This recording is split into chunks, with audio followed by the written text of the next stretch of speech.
Do të flasim tani për një çështje shumë të rëndësishme, për këngët epike legjendare shqipe, të cilat janë të shumta dhe janë shkruar në vite të ndryshme nga mbledhës të ndryshëm, përkthyes të ndryshëm të folklorit. Mirë po, shumë e rëndësishme që të ndodhë edhe mbledhja e këtyre këngëve, që t'ua lehtësoj punën mjaft shumë studiuesve vendës, atyre tuaj, përkthyesve e kështu me radhë. Një punë të madhe në këtë drejtim e ka bërë edhe mbledhësi folklorit njëherësh përkthyesi Abidin Krasniqi, së bashku me një ekip tjetër për të cilët do të na flas, tani në një linjë të drejt për drejt me Skype që do ta realizojmë me zotri Abidinin. Përshëndetje. Përshëndetje të gjithë shikuesve. Faleminderit shumë, gjithashtu edhe për ju që gjendeni aktualisht në Francë. Unë përmenda pak pra se keni bërë një punë shumë me vlerë rreth mbledhjes së këngëve epike legjendare shqipe. Dhe kjo ka qenë një punë, një përkushtimi një grupi të njerëzve që keni punu intensivisht në këtë vitin e fundit, por sigurisht që punën rreth mbledhjes së folklorit e keni fillu qysh kohë më parë. Po, Unë vetëm nuk jam mbledhës unë, domethënë unë i kam grumbulluar të gjitha burimet, të gjitha këngët kreshniqe që janë botuar deri sot në literaturë, domethënë edhe në libra, edhe në revista, si në Shqipëri, ashtu në Kosovë. Edhe jam mundu me sistemu me një bazë të dhënash që t'i bëjë të aksesueshme për publikin e gjerë, por edhe për studiuesit që të mund të bëjnë hulumtime brenda tekstit, krahasime gjuhësore ose hulumtime të ndryshme historike, gjeografike. Po, në fakt ju keni kriju një faqe interneti ku e keni bërë selektimin e këtyre këngëve shqipe pra në përgjithësi, dhe atë në një material mjaft të gjerë, i keni bërë do thotë në 422 tekste, i kam këtu shifrat, dhe rreth 107.525 vargje. Sa ka qenë e vështirë që të bëhet një punë e tillë? Puna ka qenë sidomos teknike, domethënë ka qenë digitalizimi i të gjithë teksteve, pastaj sistemimi, pastaj korrigjimi, domethënë unë si qëllim e kam pas që të jetë të nivelit shkencor dhe akademik, që mos të ketë gabime as në tekste, as në emrat e mbledhësve e këngëtarëve, as në vitin dhe vendin ku janë në mbledh, domethënë që të jenë 100% të sakta. Kjo ka qenë e rëndësishme për mua, domethënë që kjo na ka marrë kohë, se përndryshe nuk ka qenë shumë e vështirë. Pastaj më kanë met edhe disa tekste, mendoj që janë edhe një 5-60 tekste të botuara në për revista për të cilat nuk prej këtu për në Francë nuk kam pas akses, domethënë sigurisht janë gjenden për shembull albanezische studien të autorit Gustav Meyer që gjendet vetëm në Gjermani edhe nuk kam pas kohë të udhtoj e të digitalizoj ato tekste. Kanë met domethënë edhe pak pa u fut në databazën tonë. A do ta vazhdoni punën në mbledhjen do thotë edhe të këtyre të cilat i përmendët ju që kanë mbet? Po, sigurisht, por tash kemi, domethënë, pasi janë kryer diku rreth 80% të punës, tash jemi duke kërkuar një mbështetje institucionale që të forcohet kjo databaza, që të kemi ndoshta mjete materiale pak më të mira që ta çojmë deri në fund, se tash këtë punë e kemi bërë me zonjën Sara Kuqi, e kemi bërë krejt vullnetarisht, domethënë edhe serveri, edhe ana teknike është mirëmbahet deri sot me buxhetin ton, me financat tona. Domethënë tash jemi të kërkuar një ndihmë institucionale ose do t'ja dorëzojmë këtë edhe vetë pronësinë e faqes edhe databazës t'ja dorëzojmë një institucioni, ose në Kosovë ose në Shqipëri. Përmendet që gjithçka deri tash keni bërë në baza vullnetare. Sigurisht kjo është edhe një nxitje shpirtërore nga baza, do thotë nga e keni edhe prejardhjen, me që pra ju jeni i biri Sefo Beto Krasniqit, që është marrë pra mjaft shumë me kulturën dhe posaçërisht me folklorin. A është kështu? Po, kështu është. Kam lindë në një shtëpi i rrethuar me libra. Me libra jo vetëm shqip, po dhe në të gjitha gjuhët evropiane, edhe dashnia dhe interesi i tij për folklor e për epik të gjithë botës më ka lënë përshtypje që në fëmijëri. Domethënë, Lahutën e Malësisë po se po e kam lexuar herët, edhe më ka bërë përshtypje shumë, po dhe poezi epike, tradita epike të vendeve tjera si Irani, si India, i kam lexuar herët në fëmijëni, diçka që është e rrallë, më duket, edhe këto e kanë bërë që ta çmoj shumë traditën epike shqiptare, e cila deri sot më duket që nuk njihet sa ja vlen, sa e ka vlerën e vet në botë. Ashtu pra, por dhe këtë punë të cilën e keni nisë pra në mbledhje në grumbullimin e folklorit, lëresh mund të themi këngëve epike legjendare shqipe, dhe ato e thatë në baza vullnetare, është një punë mjaft e madhe që e keni bërë. Këto grumbullimet të cilat e keni bërë këtyre materialeve në faqen e internet, i keni bërë pra në 3 forma. A mund të na thuash të pra se në çfarë qasje ju keni kriju mbledhësve të tjerë, studiusve të huaj, sa u a keni lecu mënyrën e punës për ata të cilët do të vazhdojnë, e kanë dëshirën pra që të vazhdojnë hulumtimet edhe më tej? Po, është pak e vështirë me thënë se teknikisht është e gjatë, po domethënë mund të rezumohet kështu. Faqja te i tash i paraqet tekstet në 3 versione kompjuterike. Domethënë JPG si fotografi, në format Word, domethënë si tekst ku mund të bëhen hulumtime, edhe në format PDF që është më i lehtëshmi për lexim. Na me këto mjete vullnetare nuk kemi pas mundësi se kushton shumë punë e ka te i kalu mundësinë tonë të bëjmë një funksion shumë interesant që të ishte kërkimi i fjalëve kyçe në të gjithë korpusin. Domethënë tash për tash duhet të ngarkohet secili tekst edhe të bëhen kërkime, hulumtime mbrenda tij. Kishte pas një mundësi teorikisht, informatikisht që të bëhet kjo punë, që të bëhen hulumtime në të gjithë korpusin. Kjo është një etapë të cilën nuk kemi mujtë me realizu të tash, po shpresojmë që me një ndihmë institucionale, me një interes më të madh prej institucioneve do të realizohet. E kjo do të jetë hap shumë i rëndësishëm për hulumtuesit. Po, do t'jeni institucionet ato të cilat duhet që ta vazhdojnë këtë nismë tuajën. Jeni lajmëru ndonjë institucioni deri tash, a ka shpreh gatishmëri, po është ndonjë institucion që ta vazhdoj këtë nismë t'juajën? Në të vërtet jo ende. Unë jam lajmëru që në vitin 2020 sepse nuk u thatë deri tash, po unë e kam përkthy një antologji, domethënë i kam zgjedhur 35 tekste prej këtyre 420-ve që i kam blerë. I kam zgjedhur 35 në baza shkencore, në baza domethënë sparit gjuhësore, së dyti gjeografike, së treti nga interesi që i përmbajnë këngët në veti, edhe i kam përkthyer frangjisht. Libri është gati, jam me disa leje teknike që më duhen për të ta botuar në Francë, po domethënë mendoj që këtyne 3 muajve që vinë do të botohet në Paris. Kjo është puna për të cilën jam në kontakt më shumë se për databazën me institucionet.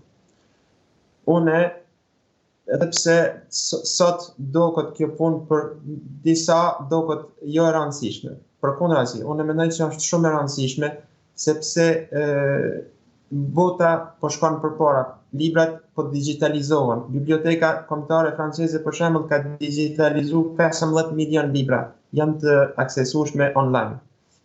Shkenca çdo ditë më tepër, çdo ditë po bëhet në online, po bëhet bashk si të them, të gjithë në bashkëpunim midis të shkencëtarëve, holumtuesve të vendeve të ndryshme të botës.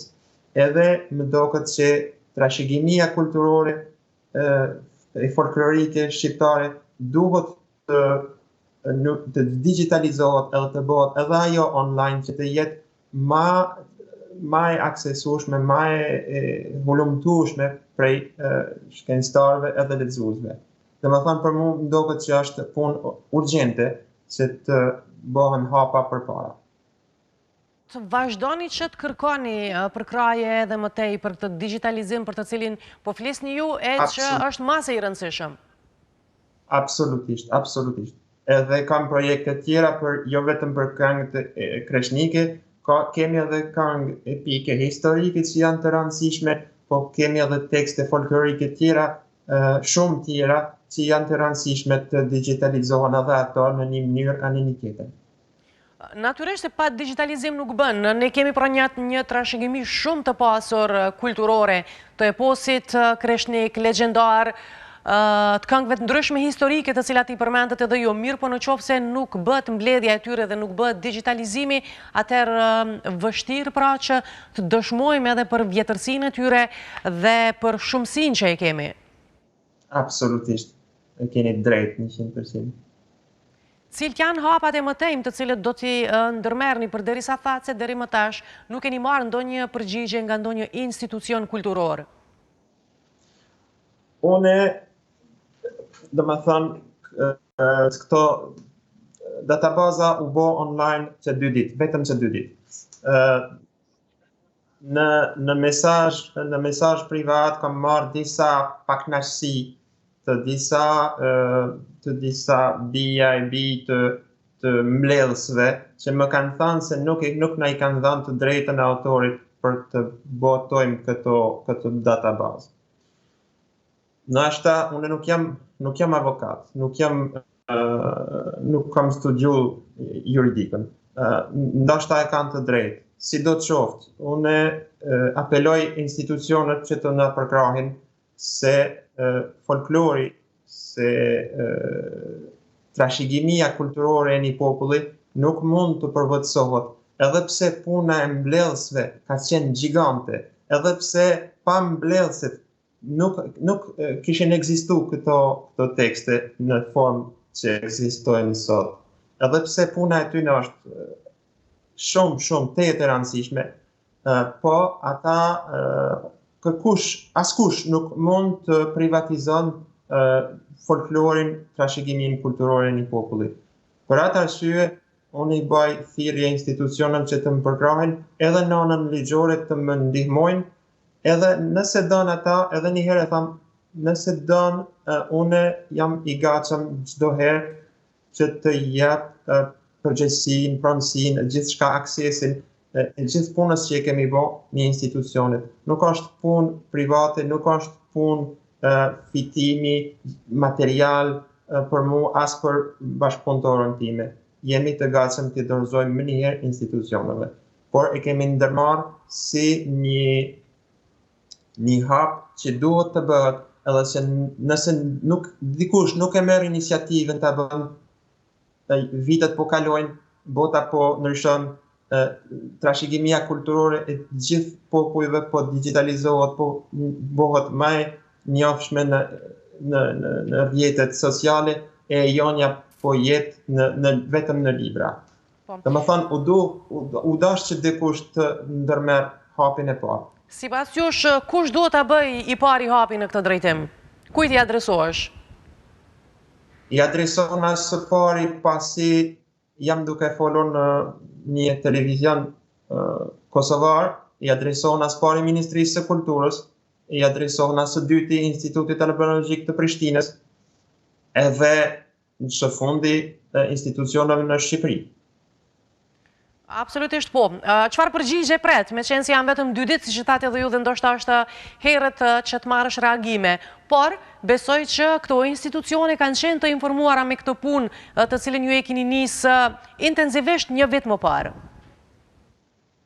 Po, pres që të së pari që të udhtoj unë në Kosovë, që të takohemi, që t'jo bëj shpjegime teknike pak ma të thella se që muj t'i bëj kështu publikisht ose në rrjete sociale, edhe ta shqyrtojmë pyetjen qysh si mund të përmirësojmë këtë punë. A se ta marrë përsipër një ekip i tyre teknik e ta përpunojnë databazën që na kemi bë, ose na ta mirëmbajmë, po ta kemi lejen zyrtare që ta bëjmë ato, edhe nashta një mbështetje financiare, materiale. Krejt kjo është në dorë të institucioneve. A kërkojnë shumë mjete për të vazhdu punën që ju e keni nisë në mënyrë institucionale, me leje dhe me gjitha tjera që... Jo. Edhe me çmime, edhe me kushte financiare evropiane, dhe më thënë këtu edhe anën teknike me pas bë unë në Francë, nuk kish kushtu shumë. Edhe në Kosovë ka talente, ka inxhenier kompjuterik, ka kompani, dhe më thënë ka mundësi që të bëhet shpejt edhe lehtë materialisht. Mirë, atëherë, a mund themi që t'jemi optimist se një punë e tillë do të vazhdo dhe do të shkojnë në fund, sepse është shumë e rëndësishme? Po, shpresoj. Shpresoj që hapin e pare kemi bën na, edhe që hapat tjerë do të vinë shpejti. Po, çfarë komente keni pas nga studiuesën të ndryshëm dhe rrethi që e keni në Francë, kur ju keni tregu se po e bëni në mënyrë vetanake një iniciativë të tillë? Shumica prej tyre nuk më kanë besu. Kanë mendu që duhet të jetë, sepse logjikisht duhet të jetë punë e një ekipi, e një institucioni. Dhe une i kam bind që nëse dikush nuk e merr përsipër të bërë hapin e parë, ajo punë nuk do të bëhet. Dhe më thënë, e kam bën si hap të parë, në fillim kam mendu me i mbledh vetëm rreth 200 tekste, e në fund pandemia e ka bot vetën, edhe kemi punu ma lehtë, ma shpejt kështu në shtëpi me distancë, edhe së fundi kemi arrit të kryejmë shumicën e tyre. A ka qenë e vështirë që të mbledhen të gjitha këto tekste të cilat ju i keni mbledhur? Ka qenë vështirë, po kemi shans në Paris me pas një institut për studimin e kulturave lindore, Institut de Langues Orientales, që ka një bibliotekë shumë të madhe, edhe disa burime, disa libra i kanë pas aty. Dhe më thonë, për mu kanë ma lehtë se për çdo kënd në Evropë.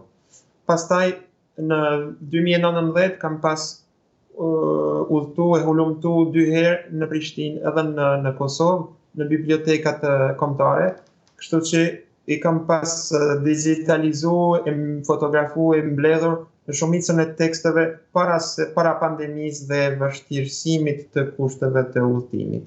Kështu që ka qenë e vështirë, po jo as shumë. Do thotë keni punu edhe më herët në këtë drejtim, keni qenë deri diku si i gatshëm për një punë të tillë.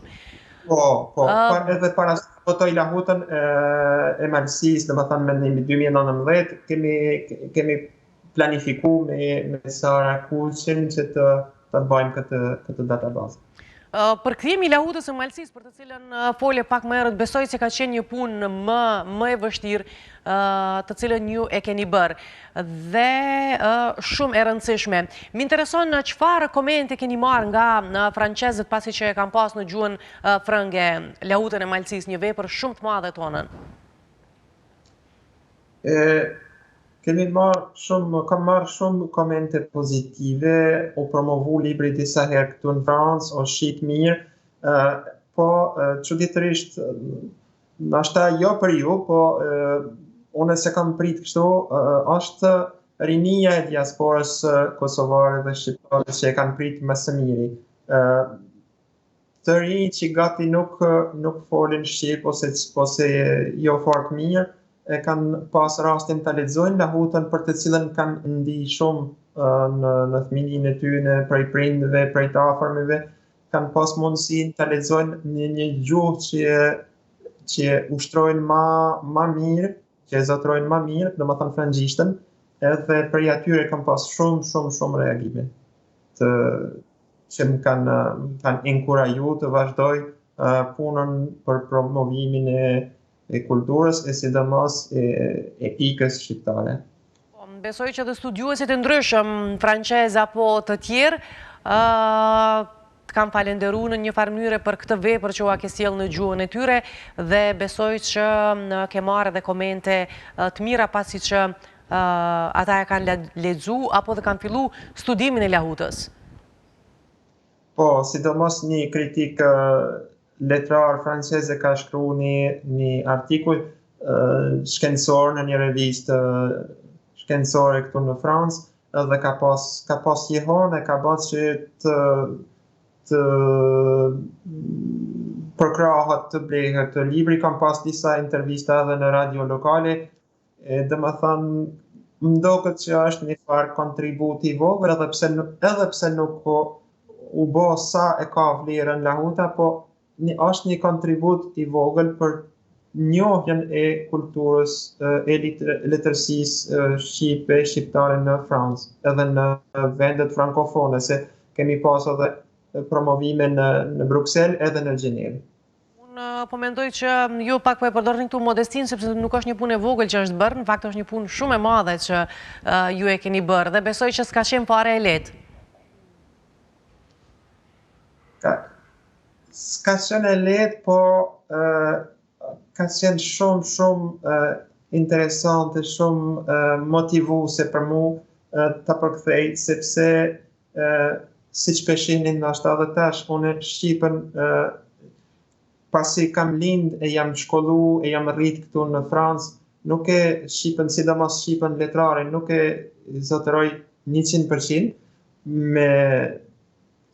me të folur, po me të shkruar po, edhe po e zotëroj 100% gegnishtën e vjetër, dhe më thonë lahutën e Marsisë e kam lexu që kur jam konë fëmi, kështu që për ta përkthyer nuk kam pas shumë vështirësi në krahasim me të tjerë.